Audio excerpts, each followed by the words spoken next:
16ই December মহান বিজয় দিবস, বাংলার ইতিহাসে গৌরবময় ইতিহাসের একদিন। আজকে আমি বর্তমানে দাঁড়িয়ে রয়েছি নওগাঁর এটিএম মাঠে। এখানে নওগাঁ জেলা প্রশাসকের আয়োজনে ও বিসিকে সার্বিক সহযোগিতায় মেলা অনুষ্ঠিত হচ্ছে।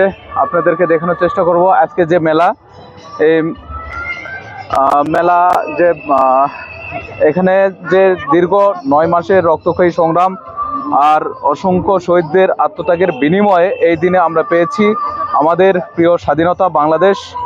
এই মহান দিবসকে ঘিরে সারা দেশের মতো নওগাঁতে নানা আয়োজন করা হয়েছে।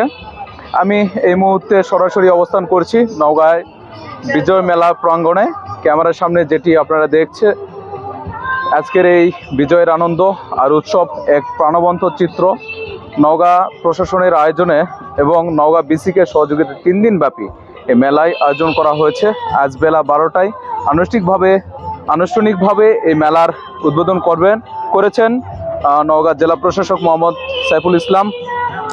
ইতিমধ্যে মেলা প্রাঙ্গণে দেখা যাচ্ছে দর্শনার্থীদের ব্যাপক উপস্থিতি। শিশু থেকে শুরু করে তরুণ, বৃদ্ধ, সব বয়সী মানুষের স্বতঃস্ফূর্ত অংশগ্রহণে মুখর হয়ে উঠেছে পুরো মেলার এলাকা।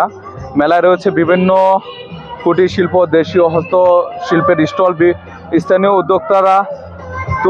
উদ্যোক্তাদের তৈরি দেশীয় পণ্য, এছাড়াও নানা রকমের ঐতিহ্যবাহী জনপ্রিয় খাবার গান বাজনায় কিন্তু পুরা উৎসবমুখর একটি পরিবেশ সৃষ্টি হয়েছে।